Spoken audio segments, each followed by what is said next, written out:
Dieu nous a fait du bien pendant l'année 2018. L'année 2018 a été une année de succès pour nous. Nous avons eu le projet de mariage sans moyens. Mais Dieu nous a fait du bien. Je ne travaille pas. Mais Dieu m'a facilité à ce que j'ai ma femme sans travail. Et une grande chose qui s'est produite pendant l'année 2018, juste après mon mariage, Dieu m'a donné un travail qui me facilite à prendre bien soin de ma femme et prendre bien soin de ma famille. C'est pourquoi je me rends de multiples actions de grâce. Pendant l'année 2019, Dieu nous a fait aussi du bien. Une seule chose que je témoigne à Dieu, je sais que ma femme n'est pas stérile. Amen. Dieu nous a donné un enfant,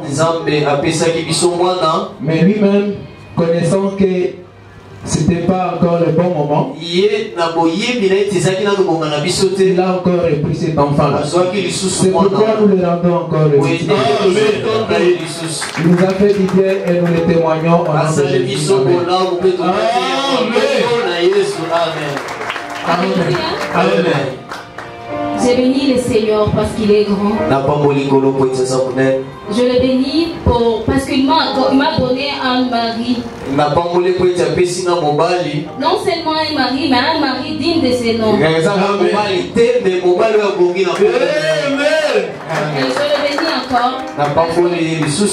Peu importe ce que nous avons traversé, malgré les coups que nous avons reçus, il nous a donné la force de nous relever, de continuer la marche avec lui. Et pour cela, je le célèbre.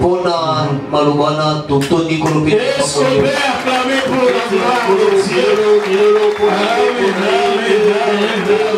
Il a voulu que ses bien-aimés puissent se rencontrer un jour et leur histoire puisse se clôturer par la bénédiction. Et ils avaient cette dette dans leur cœur. Ils n'ont pas voulu demeurer avec la dette de Dieu. Et voilà pourquoi ils sont venus témoigner. J'aimerais que si tu reconnais aussi la grandeur de Dieu quelque part, même si le mois de janvier est passé, toute la vie est faite de témoignages. Parce que je ne crois pas qu'il y a un seul jour où Dieu n'a pas fait quelque chose.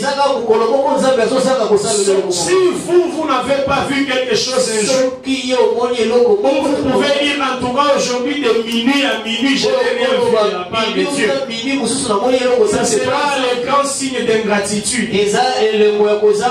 Mais curieusement, du jour au jour, Dieu fait le bien. Mais combien témoignent les bienfaits de Dieu?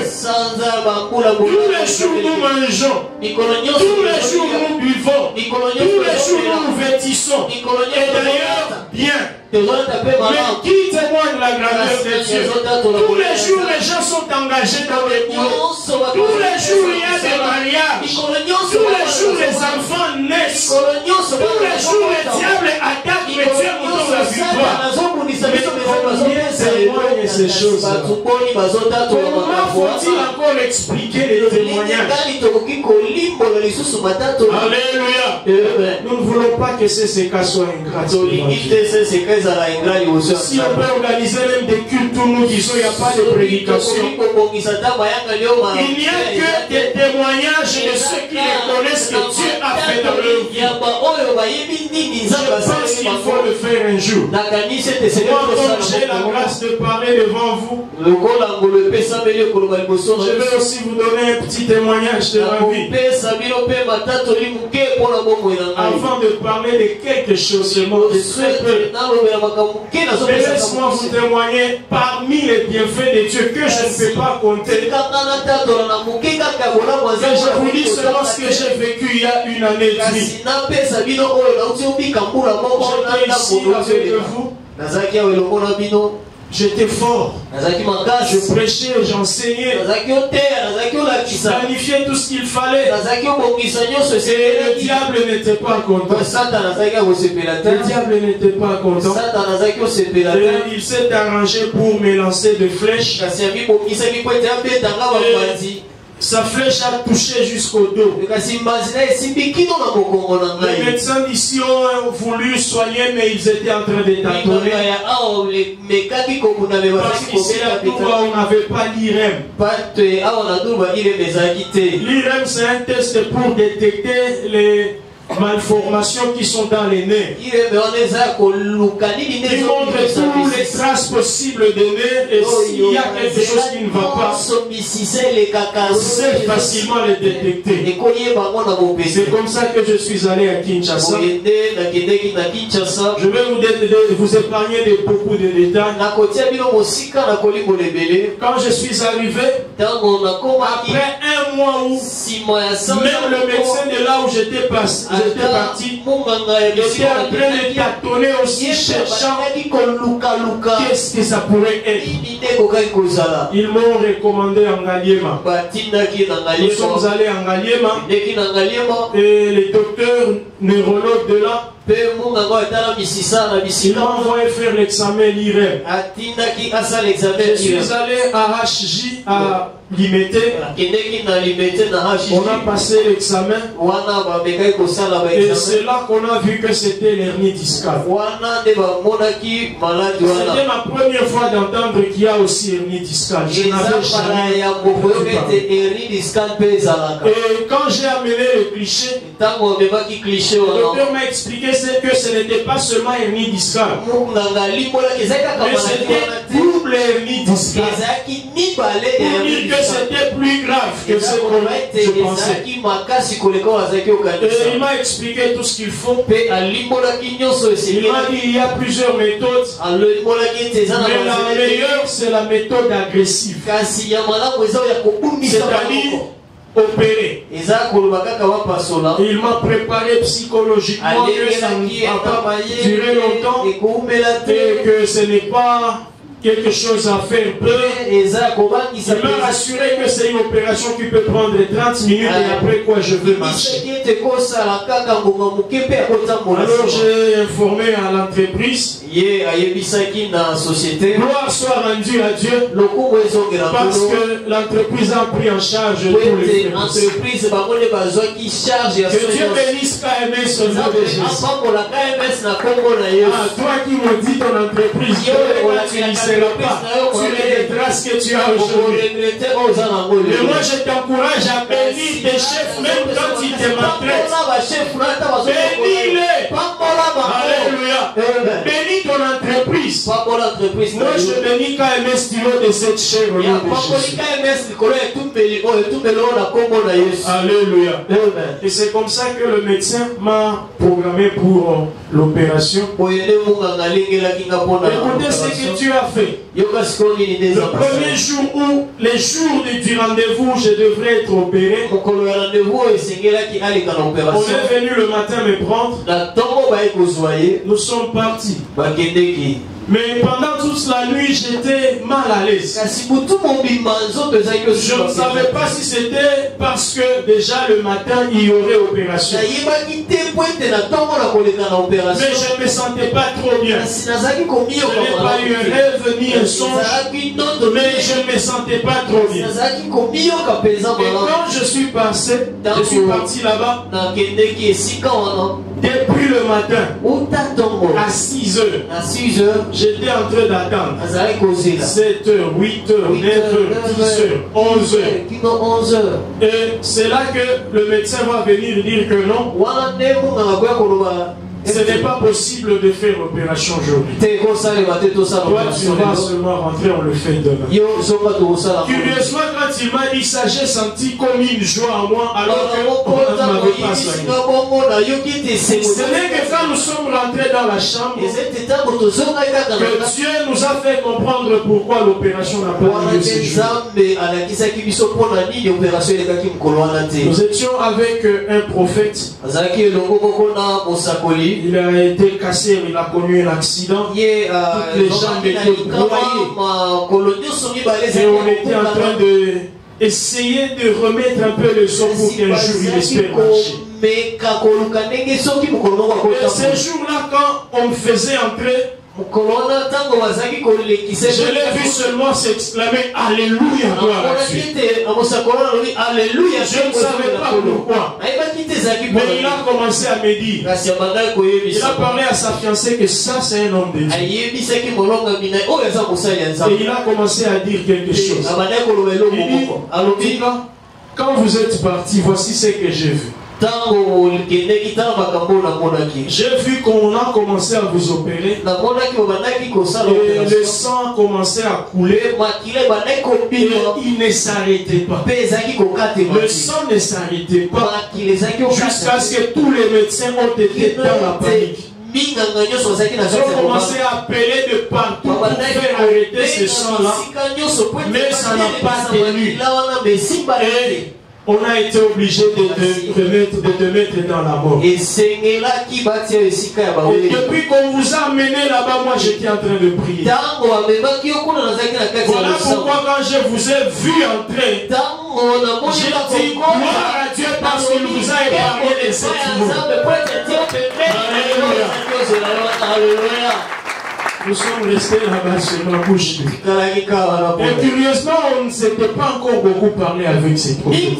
C'est là que je lui ai dit oui, je suis pasteur. Il a dit non, et mon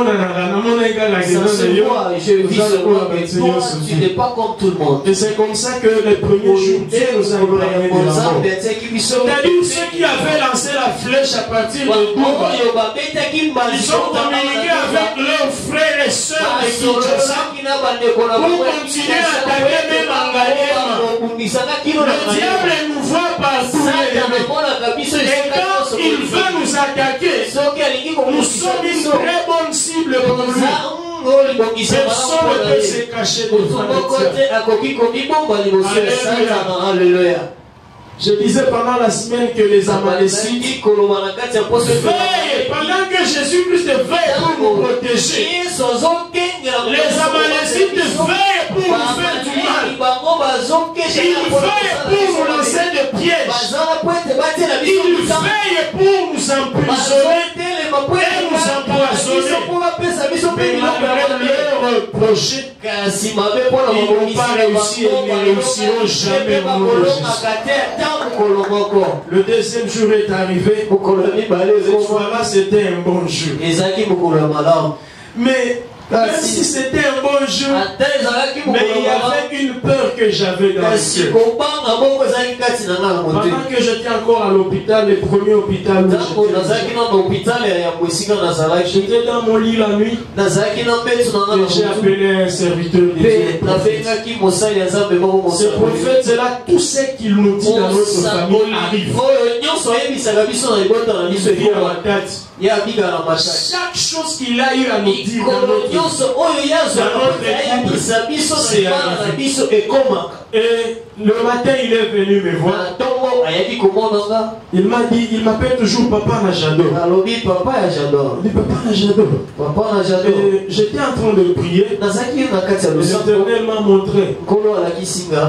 Nous étions dans une très grande assemblée. C'était un culte glorieux, béni. L'Éternel était en train de faire de grandes choses. Il est arrivé le moment où il fallait maintenant appeler le prédicateur. Et le modérateur a dit, accueillons l'homme de Dieu avec des acclamations. Les gens ont commencé à acclamer. Il a vu qu'on m'a mené sur le fauteuil roulant. Lui-même, il était étonné. Qu'est-ce qui est arrivé? Il dit curieusement, même sur le fauteuil roulant, je prêchais et la gloire de Dieu est descendue. Mais lui, il était seulement en train de prier. Qu'est-ce qui est arrivé dans cet homme? Et il est sorti de sa vision. Il m'a parlé de cette chose-là. Alors qu'avant même, c'est ma femme qui m'avait parlé. Il m'a dit, nous étions au culte ici à CC. J'ai vu que nous étions partis au culte de nous tous, la famille. Mais curieusement, quand nous étions en train d'entrer, c'est moi qui tenais ton fauteuil roulant comme ça, je t'amenais jusque dans ta place. J'ai compris que le diable a un grand projet. Il veut vraiment que Nati Balakaka qui a refait la cour d'abord. C'était ça le projet de Dieu. Alléluia. Comme si cela ne suffisait pas. Une sœur m'appelle. Ah papa, nous sommes en train de prier beaucoup pour vous. Voici ce que j'ai eu comme songe. Nous sommes venus pour vous rendre visite à l'hôpital. Mais nous vous avons trouvé allongé sur les lits comme ça. Et le docteur a donné le résultat que plus jamais vous ne vous lèverez. Vous allez rester sur les lits, sur les lits toute la vie. Et l'information est venue à l'église. Et nous tous nous avons commencé à prier. Voilà les songes que j'ai eu la nuit d'aujourd'hui. Je me suis dit, donc le diable est décidé. Et c'est là que j'ai commencé à me dire, est-ce que je rentrerai à Touba, oui, avec les songes, les visions, les rêves qui se suivaient comme ça. Même les jours où on m'a amené maintenant pour l'opération, je ne vais pas vous mentir, il y avait cette crainte. Je me suis dit, le prophète a vu. Ma femme a vu. Une sœur a aussi vu. Et peut-être les autres aussi vu, mais ils n'ont pas pu me le dire. Seigneur, donc tu veux que je reste dans le fauteuil roulant toute la vie. Et le petit garçon comme moi. Ah non, c'est pas possible. Mais une chose me faisait aussi peur, c'était quoi? Quand je me rappelais que un de ceux que je prenais comme des mentors dans ma vie spirituelle, le frère Alain Moloto, c'est un homme que j'ai suivi depuis le début de son ministère. Et curieusement, cet homme est mort à 52. Il a fait une conférence à Kinshasa où il prévenait déjà les adorateurs du Congo. Il est en train de préparer une conférence internationale de tous les adorateurs. Et nous tous, on s'était engagés à préparer tant soit peu chacun dans son coin ces grands événements. Il avait commencé un mouvement qu'on appelle SINAD, Conférence internationale des adorateurs. Et quand je réfléchissais sur le parcours du feu Alain Moloto, il y avait plein de grâces comme ça. Mais il s'est éteint à l'âge de 52 ans seulement. Alors moi je commençais à voir mon âge. Seigneur, donc moi si je peux mourir à cet âge, alors ça me faisait. Pasteur, je lui dis, papa, je ne suis pas pasteur. Je ne prends pas la bière, je ne prends pas la et tu ne fumes même pas. Non, tu ne mets pas de drogue. Non, rien du tout. Il a dit, ok, on attend alors. Le temps que l'autre sorte de la salle. Nous sommes arrivés à 13h. On a essayé avec l'autre dose d'anesthésie. Ça n'a pas tenu. 14h, ça n'a pas tenu. 15h, je suis dit oui. Et Banidouba. Et la Ningati Nangaliema. Je me suis dit, le diable est décidé. Mais je me suis dit, non, je vais avancer. Et je sais que pendant ce moment-là, les prières étaient en train de monter ici. Je sais que les gens étaient dans leur bureau en train de prier. Je sais que dans beaucoup d'églises, les gens étaient en train de prier. Et ma femme me dit, que pendant qu'il était là, les gens l'appelaient à tout moment. Les pasteurs l'appelaient. Comment ça va? Comment ça se passe? Et j'étais encore encouragé. Il y a les enfants de Dieu. Alléluia. Si vous aussi vous l'avez fait, alors que Dieu vous bénisse. Vers 16h moins, on a été obligé d'appeler l'anesthésiste comment? Maman Yemo. Parce que c'est celui qui est le spécialiste anesthésiste. On l'a appelé. Il lui a dit, papa, viens. Il y a un cas ici, il faut que tu interviennes. Il a fait aussi ses fourmis, il m'a regardé. C'est à cause de toi que je me déplace. Qu'est-ce qui se passe? On m'a dit que l'anesthésie ne tient pas dans le corps. Bon, c'est un constat que tous les médecins ont fait. Mais j'espère que ça va aller. Mais comme tout Kinois qui se respecte, ça, je vais faire un peu de temps. J'ai écouté seulement, je me suis dit ça c'est un Kinois. Ne comprenez pas les enjeux spirituels. Et c'est comme ça qu'il a fait sa dose. Il m'a injecté. Lui, il savait que dans tout au plus 2 minutes, vous avez déjà KO. Et curieusement, vous commencez à m'égratigner un peu. Je me fais mal. Comment ça? Il va essayer. Il se fait mal. Donc voilà. Tu ne sens rien. Mais petit toi tu es un extraterrestre. On dose à Souka. Ça c'est la dernière dose. 16 heures. 16 heures et combien? Il a dit, il a vu le docteur Taraja. Il lui a dit là je vais faire prise à Souka.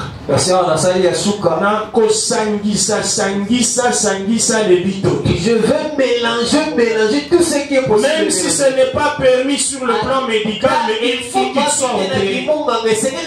C'est comme ça qu'il a mélangé ces doses. Et les docteurs se disaient que ce n'est pas dangereux. C'est pas dangereux, mais c'est overdose. Il a injecté. Et c'est comme ça qu'il a commencé maintenant à essayer chaque fois. Jusqu'à ce que je lui ai dit oui, là je sens que ça va. Il m'a précipité dans la salle. Et l'opération a commencé. Parce qu'il savait que ça va s'arrêter. Peut-être que l'anesthésie va finir. Et ce qu'on évitait est arrivé. Avant que l'opération ne prenne fin, l'anesthésie était totalement finie. Le diable était déçu. Je commençais à dire au docteur, s'il vous plaît, j'ai des douleurs. Le docteur dit, mais comment ça? Ah, non, attends. On ne peut plus te mettre l'anesthésie sur l'opération. Ce n'est pas possible. En tout cas, essayez seulement de résister. Mais il dit à son assistant, mais on est encore trop loin. Qu'est-ce qu'il faut faire? Aïe, aïe. Je me dis, ici, il a commencé, il m'a dit seulement, mon frère, continue à prier. Nous devons finir. Je sentais ce qu'il faisait. Comment ils étaient en train de déchirer. Comment ils étaient en train de déplacer la colonne vertébrale sans anesthésie. Il y a douleur et douleur. J'ai pleuré dans le lit, mais je disais Seigneur, je crois que je vais sortir. Je ne pense pas que j'ai déjà fini ma mission. Je ne l'ai pas encore fini. La foi était en train de monter et de l'autre part la peur qui montait aussi. Et quand il a fini,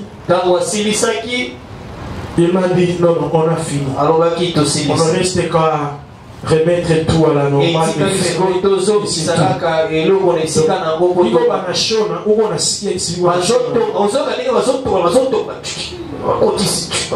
suis dit waouh. Mais à la fin, ils ont fini et je me suis levé. Je me suis tenu et j'ai fait 2 pas. Tous sont glorifiés. Alléluia. Ça m'a étonné de voir tous ces grands docteurs-là, nous pensons que quand quelqu'un a atteint certaines dimensions, certains niveaux, il doit être un franc-maçon. Non, ce sont des mensonges. J'ai vu cet homme-là, avant de me toucher, ils ont organisé une prière. Et ils ont dit au nom de Jésus-Christ. Ça m'a rassuré que je ne suis pas entre les mains des francs-maçons. Et j'ai compris que c'est pour cela que ça a guéri. Parce que Jésus plus Jésus donne la gloire. Alléluia.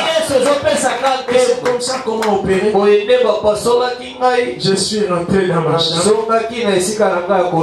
J'ai raconté à ma femme qui était déjà je pense que il y a des fois que ça s'est lui passé en tête. Papa a dit qu'il y a un testament. Ce papa n'a laissé même pas un testament. Ça va se passer comment? Ça nous arrive. Et comment? Il y en a des comme là.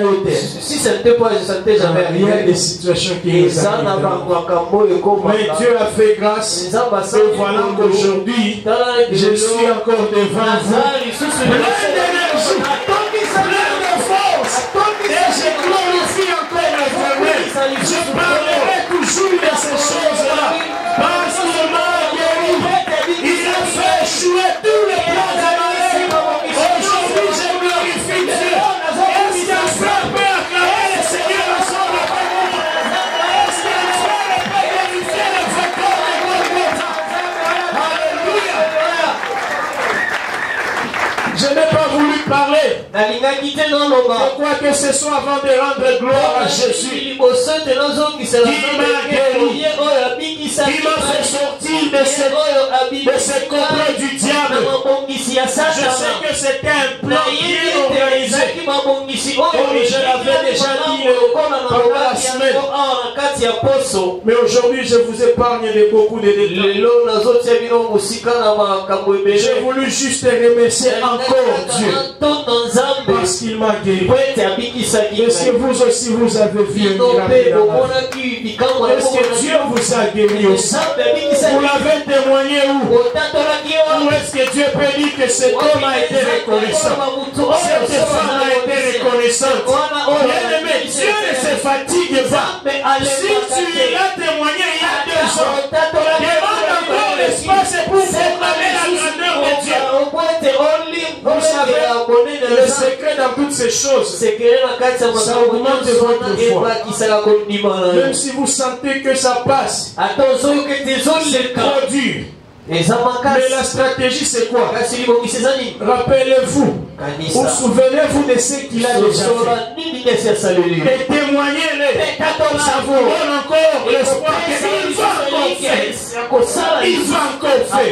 Et Dieu, lorsqu'on le glorifie comme ça, il fait davantage.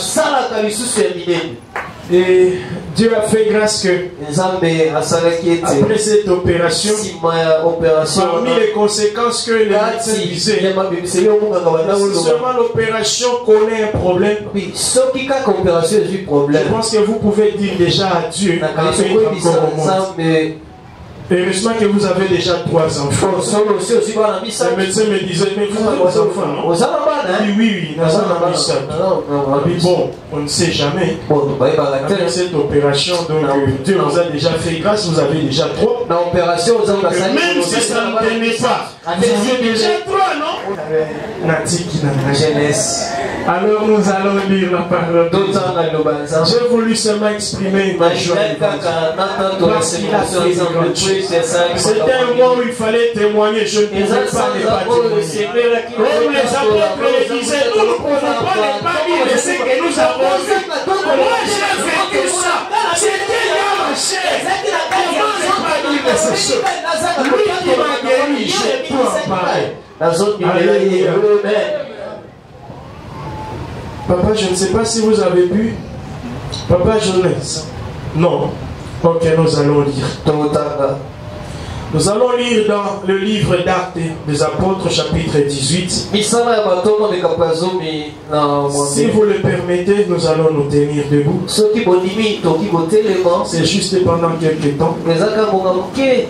Nous allons lire deux passages quand nous serons debout. Actes des Apôtres, chapitre 18, verset 21. Actes des Apôtres 18, 21. Et puis nous allons lire 1 Corinthiens, chapitre 15, verset 8 jusqu'à 11. Tobandina, Acte 18, 21. Acte des Apôtres. Nous lisons tous, chacun dans sa version, à haute voix.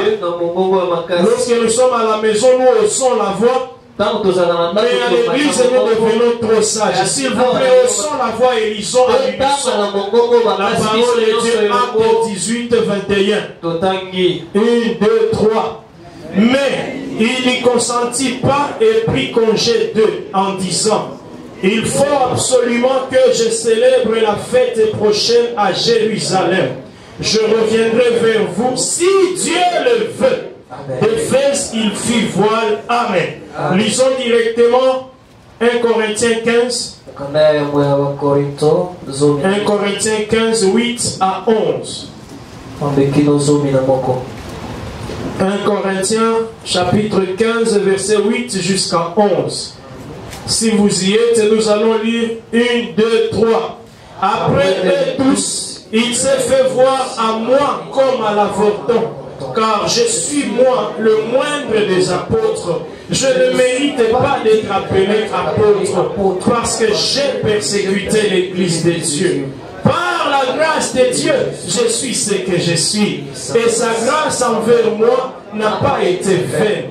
Loin de là, j'ai travaillé plus que tous. Non pas moi toutefois, mais la grâce de Dieu qui est avec moi. Ainsi donc, que ce soit moi, que ce soit eux, voilà ce que nous prêchons. Et c'est ce que vous avez cru. Amen. Nous pouvons nous mettre. Ce matin, j'ai voulu pendant ces quelques instants parler de les témoignages comme langage de humble. Les témoignages comme langage de humble. C'est-à-dire, ne peuvent témoigner que ceux qui savent que c'est seulement Dieu qui a fait ce qu'il fait. Les témoignages comme un langage des faibles qui reconnaissent que leur force c'est seulement Dieu. Témoignage comme langage de humble. L'apôtre Paul est en train de parler ici en disant que vous les gens d'Antioche, je veux me rendre à Éphèse. Alors vous voulez que je rentre, mais je vous dis que le fait pour moi de rentrer chez vous ne dépend pas de moi. Si Dieu le veut, je vais rentrer. Voilà un humble devant Dieu. Il sait qu'il peut avoir un programme. Il peut planifier toute l'année. Il peut dire non, mes enfants vont aller quelque part. Je vais voyager. Je vais commencer une entreprise. Et des fois on oublie que toutes ces choses-là peuvent ne pas avoir lieu si Dieu ne le veut pas. Voilà pourquoi les sages disent il y a plein de projets dans le cœur de l'homme. Mais ce n'est que les desseins de l'Éternel qui s'accomplissent. Parce que c'est seulement si Dieu le veut que ça va s'accomplir. Alléluia. Nous pouvons tout planifier. Nous pouvons tout arranger. Mais si Dieu ne le veut pas, ça n'arrivera. Voilà pourquoi un humble, il dit dans tout son langage chaque fois qu'il le veut. Ok, vous voulez que je vienne chez vous? Je programme venir demain. Mais si Dieu le veut, je viendrai. Alléluia. Vous voulez que je commence à faire ceci? Si Dieu le veut, je le ferai. Le mois d'août, je planifie voyager vers Singapour. Mais je sais que si seulement Dieu le veut, je voyagerai. Combien de gens sont morts avec leur billet déjà acheté? Combien de gens sont morts avec leur valise déjà arrangée? Si Dieu le veut, j'irai.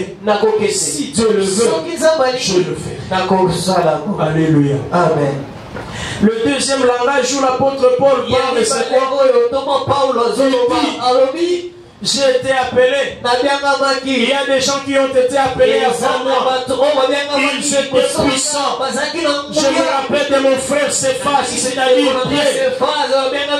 Puissant. Il y a des Jacques puissants.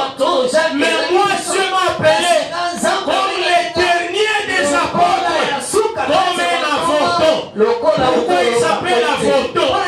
Parce qu'il pense que ceux qui sont venus avant lui, c'était eux les ayants droit. Les apôtres vrais, c'était eux. Mais lui, il est venu, même celui qui a engendré les apôtres n'était plus sur la terre. Alors lui, c'est comme un avorton. Il n'a pas mangé à la bonne source où il a parlé avec Jésus. Lui, il n'a pas eu à être enseigné par Jésus. Lui, il n'a pas écouté la prédication de Jésus comme ça. Il s'est dit, moi, je ne me suis jamais assis avec le maître. Je ne l'ai jamais vu prêcher. Je ne l'ai jamais vu multiplier le pain. Je ne l'ai jamais vu faire des miracles. Mais c'est vous qui êtes les authentiques. Mais moi aussi, même comme un avorton, il s'est révélé à moi. Et curieusement, écoutez ce que l'apôtre Paul dit. Malgré que je suis venu le dernier, mais j'ai prêché, j'ai enseigné, j'ai fait, puisque eux tous. Et ils disent non pas moi, mais c'est par la grâce de Dieu.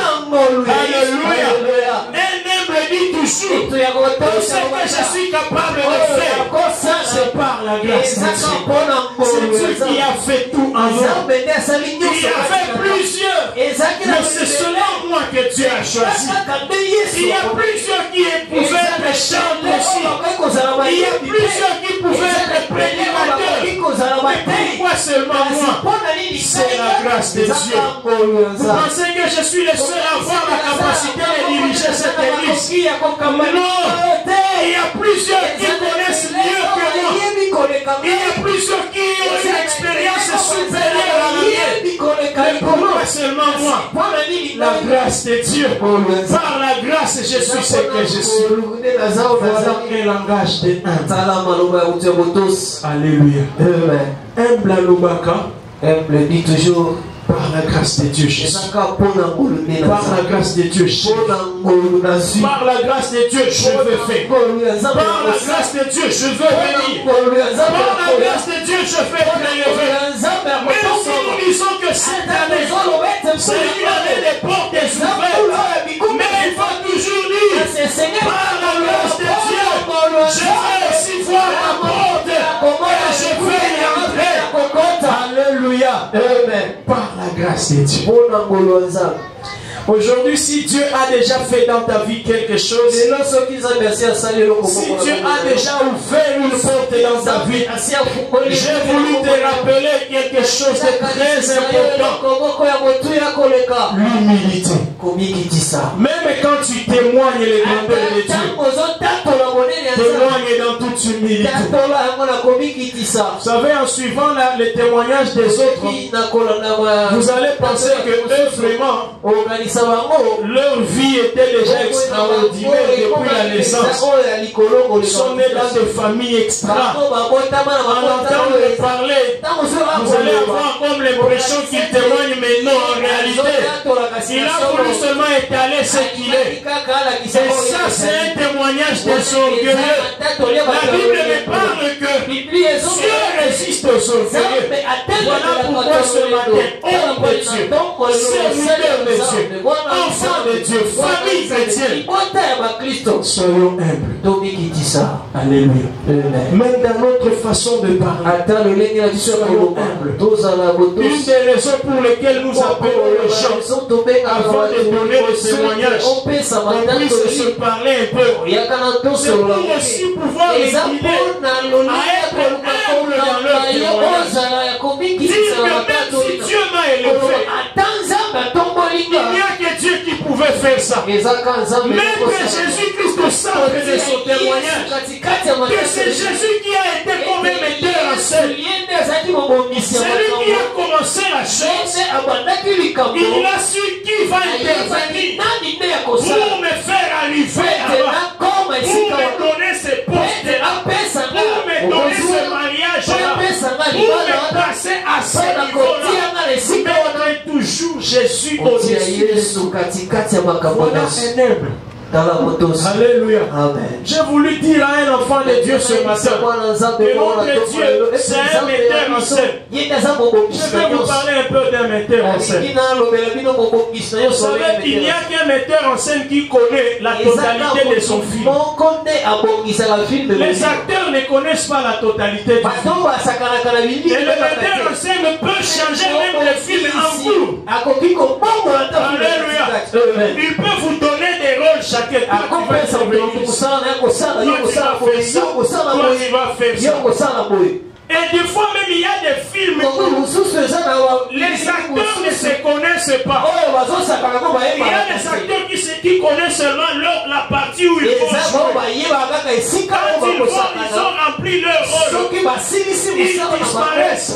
L'autre épisode commence avec d'autres acteurs. Ça c'est seulement les metteurs en scène qui maîtrisent la totalité de son film. Alléluia. Vous suivez les séries, non?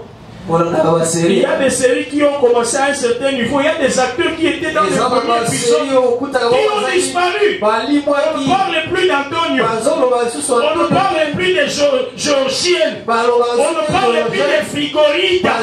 Mais c'est maintenant le temps. Les autres, c'est le temps maintenant où on parle de Frédérico. C'est le moment où on parle maintenant de Marina.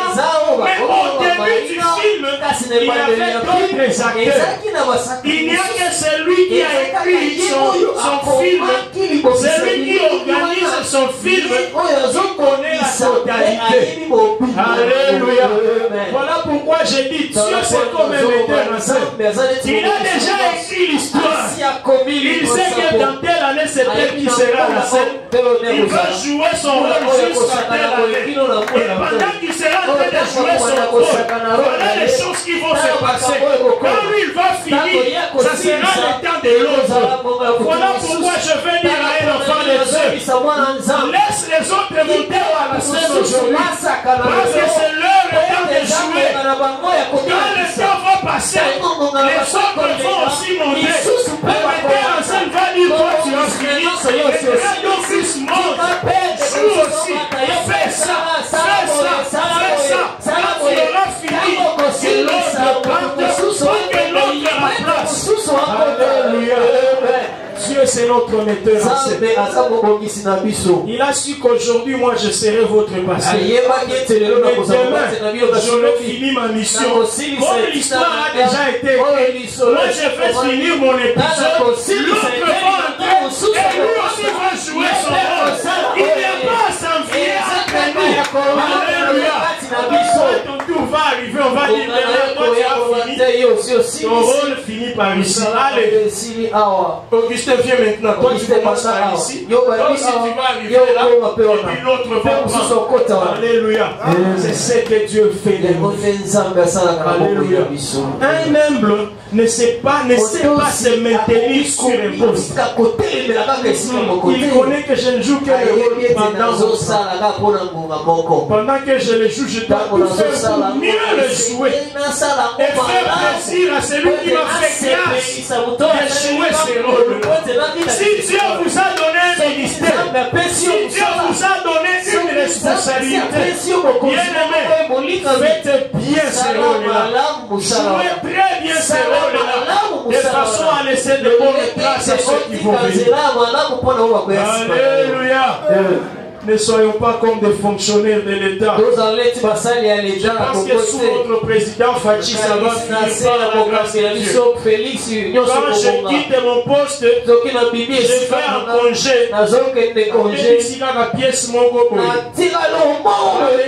Chaque jour. Quand je ne suis pas là, ça va pas. Frère, n'ayez pas cet esprit-là.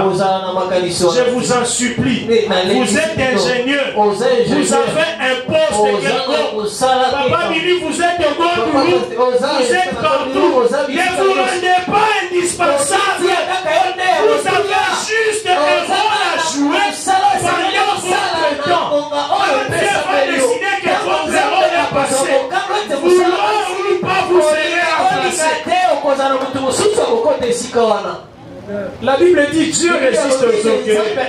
Quand Dieu trouve que tu as fait toutes les manigances, c'est que ça ne marche pas sans toi. Tu vas mourir. Dieu résiste aux orgueilleux. Tu vas mourir. Voilà pourquoi nous n'avons pas à prier contre ceux qui veulent se maintenir dans les postes, ceux qui veulent se maintenir au pouvoir, parce que Dieu déjà résiste aux orgueilleux. Nous pas ils finissent mal. Vous voulez que je vous dise de ceux qui ont fini mal? Vous les connaissez. Il y a un pasteur qui m'a fait plaisir dans ce pays. Laisse-moi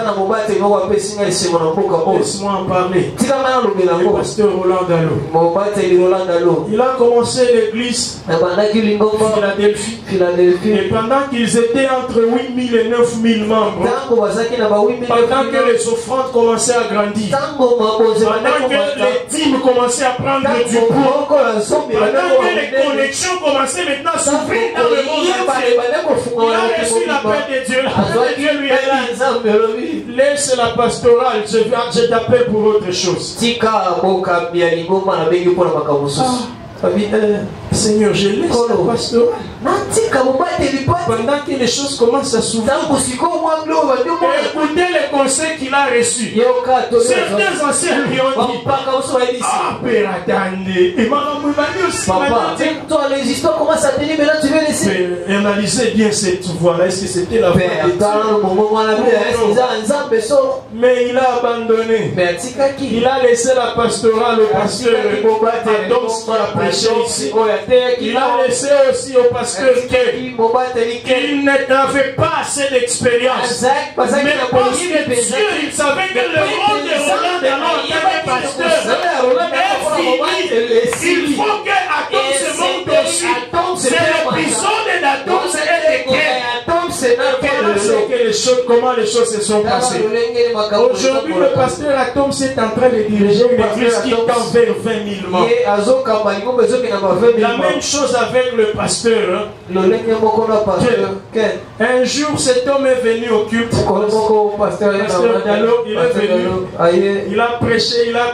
Et puis, comme il est toujours très amusant, il dit, vous voyez, c'est moi qui fermais un peu la vision de Dieu. Pourquoi? On lui dit pourquoi? Je vous ai laissé, vous étiez dans les 8000. Et on était en train de se débrouiller. Mais aujourd'hui, vous êtes à combien?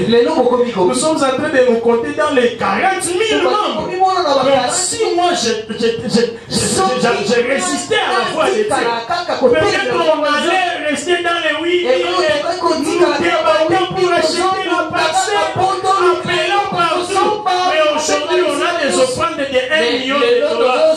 On a des gens qui nous donnent des dons de partout. Et si je n'avais pas écouté la voix de Dieu, humble, quand ton temps est arrivé, accepte que ton temps est fini. Et laisse les postes. Ne crée pas de manigances pour te maintenir. Alléluia. Ne fais pas que quand tu n'es pas là, la machine ne marche pas. Mais laisse les donner aux autres. Laisse les donner aux autres. Quand tu n'es pas là, l'entreprise ne va pas fermer. Alléluia. Quand tu n'es pas là, l'intercession va continuer. Quand tu n'es pas là, faire la morale va avancer. Fais en sorte qu'il y ait des successeurs. C'est ça, Alléluia. Amen. J'étais en train de dire que un humble, il sait que Dieu m'a donné cette responsabilité. Pour un temps, mon temps va arriver où je vais céder. Parce que je ne suis qu'un acteur, je ne connais pas la totalité du film. Dieu seul sait, ça va aller jusqu'où. Aujourd'hui, la CCK est en train de monter. Nous ne savons pas qui sera là demain. Tous nous allons partir. C'est les autres qui vont faire. Si nous aujourd'hui, nous n'assumons pas Dieu va nous condamner. Voilà pourquoi des fois nous sommes un peu heureux. Alléluia. Des fois comprenez notre rigueur. Parce que ceux qui parlent de Fongoli ou l'autre c'est la kata. Et le lendemain, ça va être un peu de scandale. Un jour, je disais à un prêtre, vous voyez comment vous avez rendu l'église de Dieu. Vous l'avez rendu un rassemblement de païens. Parce que c'est un prêtre avec qui on se parle bien. Je lui ai dit, l'histoire de l'église nous apprend que l'église, quand elle commençait, l'église catholique, on prêchait bien la parole. On baptisait par l'immersion. Mais vous avez changé les choses. Au point qu'aujourd'hui, une femme qui est enceinte de 8 mois, elle a même des douleurs déjà d'enfantement. Elle vient à l'église avec des contractions. Mais vous la faites pivoter les voiles et vous la réunissez devant l'église. Je lui ai dit, est-ce qu'avec ça, vous me dites que c'est toujours l'église de Dieu? Ça, c'est votre affaire, ça ne regarde pas Dieu. Il a ri, mais il a dit, mon frère, tu as raison, mais qu'est-ce que voilà pourquoi nous ne voulons pas laisser la légèreté. Pourquoi? Parce que nous avons une grande responsabilité. Pendant que nous assumons notre rôle, nous devons laisser les solides, la rigueur, frapper quand il le faut. Même si frapper comme un père. Alléluia. Amen. Je vais clôturer mon message de ce matin en disant, en donnant un conseil. Bien aimé, le monde nous parle de plusieurs cours. On parle de la cour de petits, c'est-à-dire les gens qui sont encore dans la bassesse, quelqu'un qui n'a pas à manger, il n'a pas d'amis, il se débrouille pour payer les études de ses enfants. Même les loyers, c'est un problème. Le monde l'appelle petit. Il y a ce qu'on appelle la cour des moyens. Mais dans notre pays, c'est difficile de trouver la cour des moyens. C'est-à-dire les gens, il a sa maison, il a sa voiture, ses enfants étudient sans problème au collège. Il peut nouer facilement les 2 bouts du mois sans problème. Son salaire n'est pas tombé ce mois, mais il ne va pas s'alarmer parce qu'il a un peu de réserve. Ça, c'est un cours. C'est la cour des moyens. Mais il n'existe presque pas au Congo. Une fois seulement, tu n'as pas ton salaire du mois. Tu vas appeler les oncles des parcours. Vraiment. Mais nous n'avons pas besoin de savoir qu'on vous a payé. Quand on vous paye, est-ce que vous me dites? Quand on vous paye, est-ce que vous me dites aujourd'hui on a payé? Mais c'est seulement les jours où on n'a pas payé que tout le monde sait que nous pouvons sauter. Donc on ne peut pas chipoter. Mais ça, je n'appuie pas l'argent. Est-ce que tu nous disais ça? Alléluia. La cour des moyens. Il y a ce qu'on appelle aujourd'hui dans le monde la cour des grands. C'est-à-dire ceux qui sont dans l'abondance. Il n'a pas seulement une voiture, mais il a des voitures de luxe. Il s'habille très cher. Il change de chaînette chaque jour. Chaque jour, il est dans des avions, il marche, il parle de conférences en conférence. Il fait tout ce qu'il veut. Il veut acheter une parcelle, il achète. Il va acheter à qui il achète, il construit. Donc ça, on les appelle dans le monde aujourd'hui la cour des grands. Mais moi, je vais te dire ceci. Chez Dieu, il n'y a que Dieu. Alléluia. Alléluia. Chez Dieu, il n'y a que deux cours. Il y a la cour de l'agneau et la cour des grands. Alléluia. La cour de l'agneau est constituée de tous ceux qui marchent comme l'agneau sur la terre. Tous ceux qui s'humilient comme l'agneau de Dieu sur la terre. Écoutez ce que l'agneau a fait. Il a fait la condition de Dieu. Lui qui était Dieu dans les cieux, qui a créé toutes choses. Mais il s'est dit jusqu'à entrer dans le ventre d'une femme, naître comme un homme, manger aussi comme un homme, vivre comme un homme. Écoutez, même là où il est allé naître, et la fille qu'il a menée, humble. Voilà pourquoi Dieu dit, parce qu'il s'est humilié comme ça. Moi je lui donne les noms au-dessus de tous les noms. Moi je dis que tous ceux qui respirent doivent l'adorer. Il dit aux anges, adorez-le. Il dit tous ceux qui vivent dans les cieux, à cause de cette humilité, adorez-le. Vous qui habitez la terre, lorsqu'on parle de Jésus, descendez, prosternez-vous, même Satan, même tes anges, lorsqu'on parlera de Jésus, que tous genoux fléchissent. Mais ça vient d'où? De l'humilité. Parce qu'il s'est humilié. L'agneau de Dieu, c'est le modèle par excellence de l'humilité. C'est pour cela que nous disons, c'est Dieu. Si tu veux arriver dans la cour des grands, qui est la deuxième cour, il faut obligatoirement passer par la cour de l'agneau. La cour de l'agneau, c'est le rassemblement de humbles. C'est la pépinière de Dieu pour venir tirer les gens de la faiblesse et de les amener dans la grandeur et de se planter dans la cour des grands. Tu ne seras jamais grand si tu n'es pas passé par l'humilité. Voilà pourquoi la Bible dit l'humilité précède la gloire. Alléluia. Amen. C'est un conseil que j'ai voulu te donner. Et pour terminer, je vais te dire ceci. Il n'y aura jamais d'adoration sans résurrection. C'est ce que tu ne comprends pas. Tu ne seras jamais adoré si tu n'es pas passé par la résurrection. Pour qui est résurrection, c'est-à-dire il y a eu mort.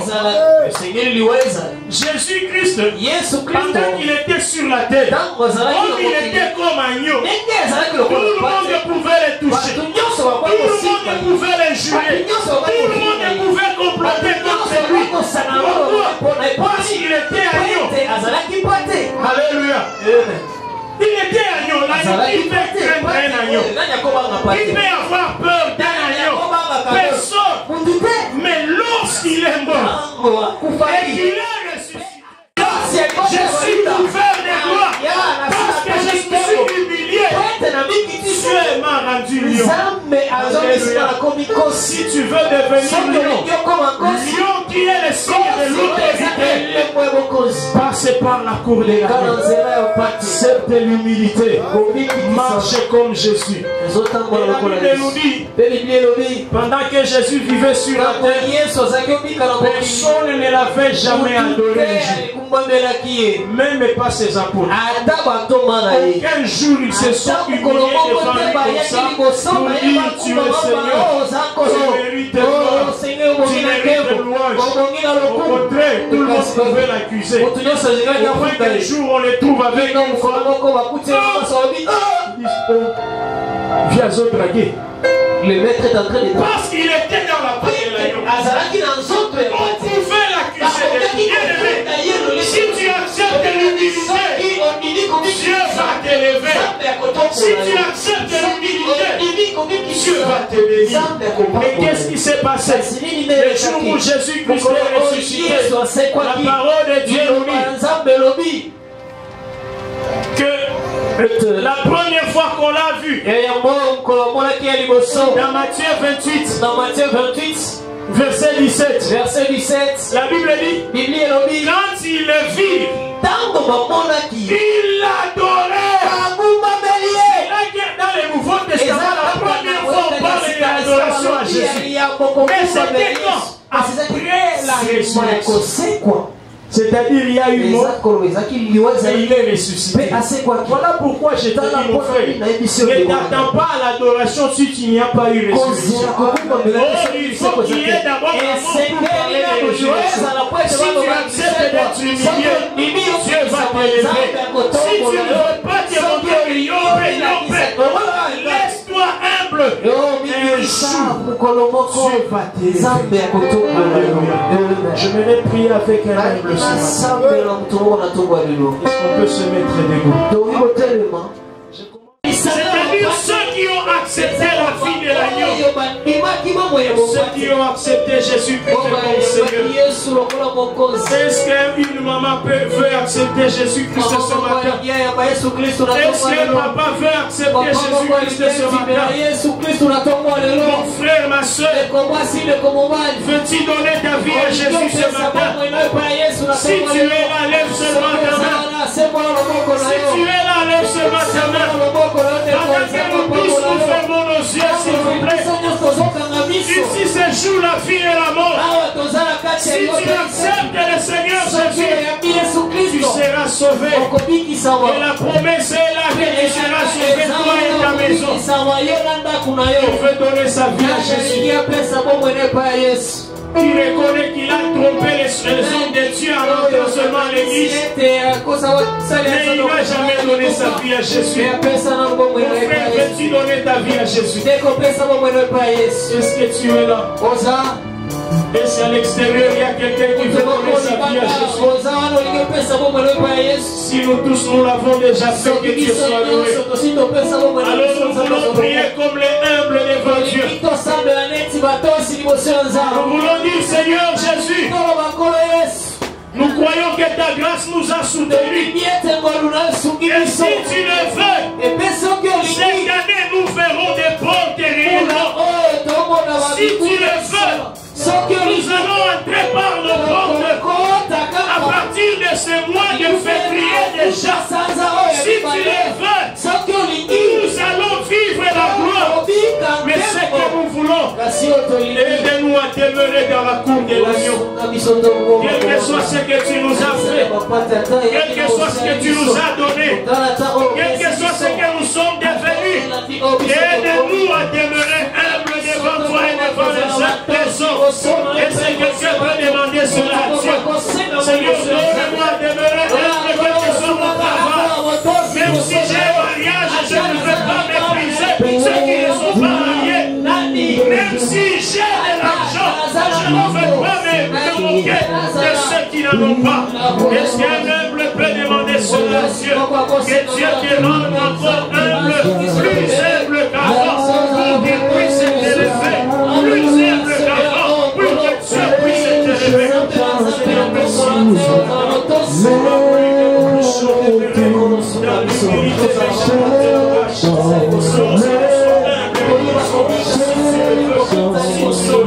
Si tu le veux, Seigneur, tu l'as voulu, que nous puissions tenir ici, que nous puissions parler de ta part ce soir. Gloire à toi, éternel Dieu, parce que tu es bon. Merci de manifester ta grâce dans la Seigneur de ce matin. Nous laisse que nos églises soient constituées de seigneurs, de mamans humbles, de papas humbles, de frères et sœurs humbles qui savent que Dieu supérieur afin d'être élevé et voir la gloire de Dieu. Bénissons l'église, Seigneur, ce matin. Soutiens tout celui qui a écouté ta parole dans le nom de Jésus. Ne quittez pas la cour de l'agneau. Et Dieu va vous élever. Au nom de Jésus. Acclamons pour la parole de Dieu.